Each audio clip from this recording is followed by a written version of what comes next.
Année 1914. Le 3 août 1914, la guerre est déclarée entre l'Allemagne et la France.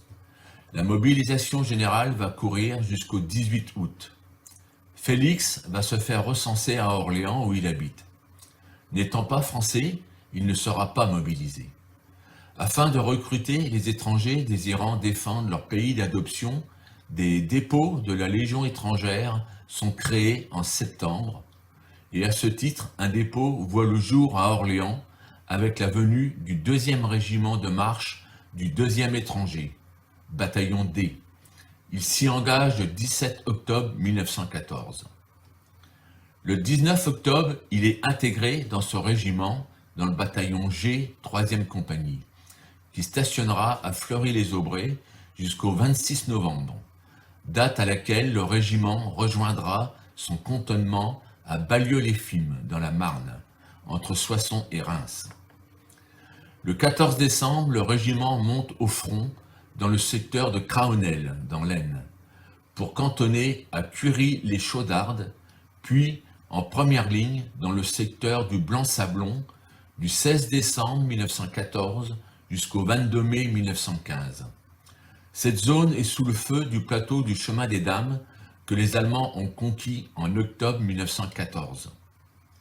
Durant cette période, son bataillon alternera des périodes de 4 jours dans des tranchées de première ligne et 4 jours dans des tranchées de réserve mieux abritées, mais pas à l'abri des tirs d'artillerie.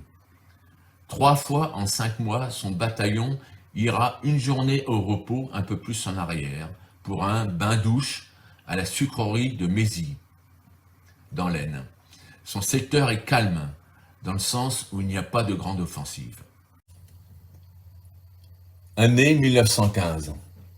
Le 25 janvier 1915 démarre la bataille de la Creute. Un violent bombardement d'artillerie frappe les tranchées de la Légion, car à 3 km se déroulent de violents combats dans la caserne du Dragon, dans les carrières de la ferme d'Heurtebise, qui finiront à l'avantage des Allemands. Par la suite, le secteur deviendra plus calme, seulement ponctué par quelques coups de main de part et d'autre pour faire des prisonniers et vérifier l'ordre de bataille, une activité modérée de l'artillerie.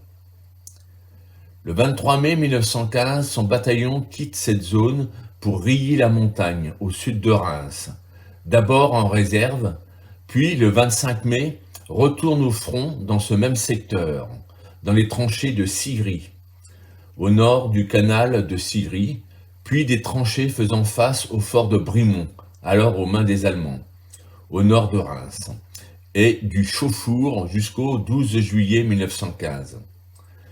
Pendant cette période, le bataillon ira 2 fois 5 jours au repos, du 23 au 28 juin 1915 à Pouillon, puis du 5 au 10 juillet à Thil, soit une alternance d'environ 12 jours de combat suivis de 5 jours de repos.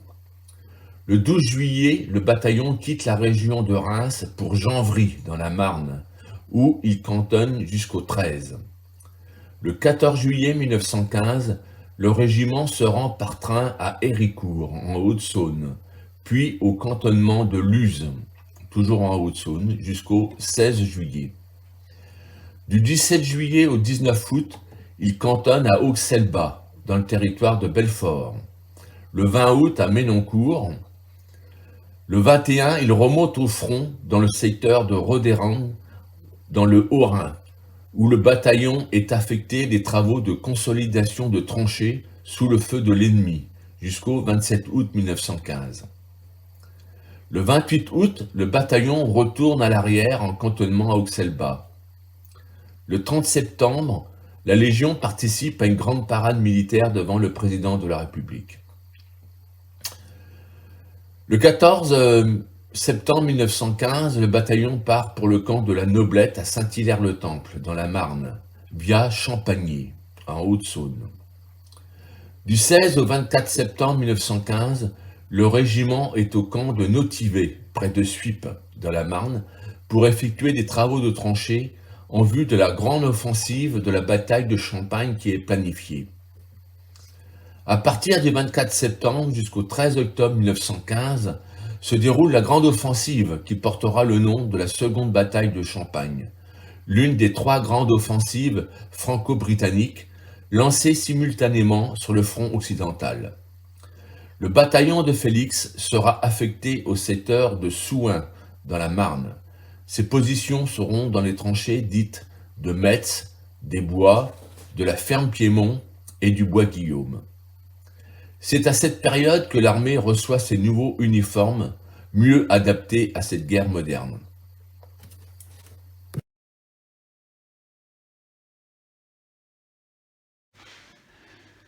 Extrait de la Légion étrangère et la deuxième offensive de Champagne. Le 22 septembre commence la préparation d'artillerie qui doit détruire les infrastructures allemandes. Le 24 à 9h45, l'attaque est lancée entre la vallée de la Suippe et la lisière ouest de la forêt d'Argonne. Une pluie serrée commence à tomber en fin de journée, par instants torrentiels. La craie de Champagne se transforme en glaise collante ou en boue liquide, aggravant encore les conditions de progression sous le feu ennemi. Pendant 2 jours, les messages envoyés vers le quartier général sont inexacts et sèment la confusion. Là où l'attaque progresse au-delà des crêtes, les fantassins arrivent devant des tranchées allemandes creusées à contre-pente, invisibles à l'artillerie, intactes, et le barrage des mitrailleuses est alors rigoureusement infranchissable. La préparation d'artillerie n'a pas eu l'effet escompté. En fait, l'attaque est partout stoppée. La 10e division d'infanterie coloniale doit même faire demi-tour parce qu'un déluge de l'artillerie lourde française lui tombe dessus. 25 septembre. Vers minuit, le bataillon de Félix se dirige vers le boyau de Lorraine pour s'équiper pour un nouvel assaut. À 9h15, l'attaque est déclenchée. Le régiment de Félix reçoit l'ordre de se porter dans la tranchée de Marseille. Le mouvement s'exécute rapidement, dans une atmosphère de gaz suffocant, et subit quelques pertes du fait du bombardement ennemi. 4 tués et 10 blessés. Puis, à 11h, après un assaut meurtrier, le régiment s'empare des ouvrages de Wagram. Les pertes font 34 tués, 168 blessés et 57 disparus de plus. Jusqu'à 16h30, les unités de Légion restent sur leur position. Puis le régiment subit une série de bombardements qui obligent les hommes à se terrer et à se mettre en sécurité dans les bois alentours, aux abords de la route de Somme-Py. Les pertes font 3 tués, 56 blessés et 1 disparu. Le 27 septembre, vers 5h30, le régiment prend position aux abords de la côte 171. Les pertes étant devenues trop importantes pour un gain de quelques mètres, le général Pétain doit suspendre l'attaque. À 19h, le général Castelnau demande un nouvel effort au chef d'unité suite à la promesse du général Joffre d'envoyer de nouvelles divisions. À 16h, l'assaut est donné de nouveau sur tout le front. La Légion tente de s'emparer de la ferme de Navarin. Dans cette action, le régiment perd 10 officiers et 310 hommes, car l'objectif est fortement protégé par un formidable réseau de tranchées et de barbelés. Derrière, il y a une accumulation sans précédent d'armes automatiques et de combattants. Quand les légionnaires s'élancent à l'assaut, ils se trouvent face aux lignes de défense allemandes à peine entamées. L'ennemi, devant cette furieuse attaque, concentre son artillerie sur le petit coin de terrain auquel les légionnaires s'accrochent. Et c'est l'effroyable massacre. Les compagnies de tête sont presque anéanties. Cependant, personne ne songe à reculer d'un pas. L'assaut est donné au clairon pour stimuler les légionnaires, tandis que les copains tombent tout autour. Quelques légionnaires réussissent à franchir en rampant un réseau de barbelés, mais des centaines d'autres sont accrochés et se font massacrer. Tous les officiers et la plupart des gradés sont tués. Au total, on dénombre 620 tués, blessés ou disparus. Mais ce sacrifice n'est pas vain. Pendant ce temps, les autres unités du corps d'armée qui attaquent à l'ouest réussissent à percer des lignes allemandes et prennent à revers l'ennemi installé sur la fameuse butte de Soins. Les chefs de corps rendent compte à l'état-major qu'ils ne peuvent poursuivre plus loin leur mission par les pertes subies. La Légion est alors mise en réserve et rejoint le camp de Noblette.